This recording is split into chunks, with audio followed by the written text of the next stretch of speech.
মা বোনদের জন্য অন্যতম গুরুত্বপূর্ণ বিষয় হলো তাদের কাছে একটা বিরাট বড় সুযোগ আছে যেটা পুরুষদের কাছে নাই। সেটা হলো মা বোনরা চাইলে সওয়াবের গাছ, সবচেয়ে বড় গাছ লাগায় যেতে পারেন দুনিয়া থেকে।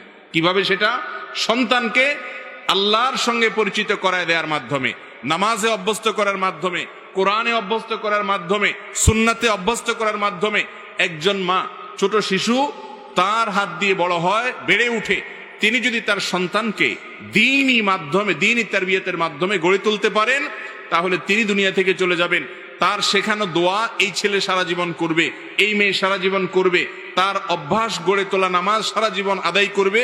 যত ভালো কাজের অভ্যাস গড়ে দিয়ে যাবেন, তিনি দুনিয়া থেকে চলে যাবেন, এর সওয়াবের গাছ থেকে সওয়াব তার আমলনামায় যুক্ত হতে থাকবে ইনশাআল্লাহ। অতএব মা বোনরা সন্তানদেরকে দিনদার করার জন্য যদি ন্যূনতম চেষ্টা চালান, তাহলে তারা অনেক অনেক দূর আগায় যাবেন পুরুষদের চাইতে। কিন্তু বেশিরভাগ মা বোনরা এক্ষেত্রেও ত্রুটি করেন, বিচ্যুতি করেন।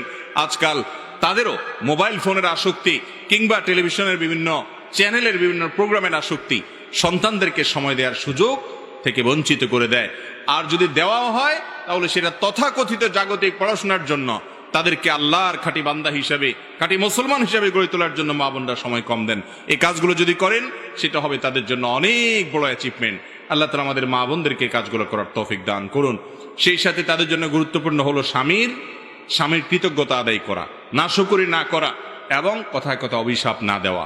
এই বিষয়গুলো অনেক গুরুত্বপূর্ণ একজন মুসলিম নারীর জন্য। আল্লাহ তাআলা আমাদের মা বোনদেরকে আমলের প্রতিযোগিতায় অগ্রসর থাকার তৌফিক দান করুন। এরপরে প্রশ্ন,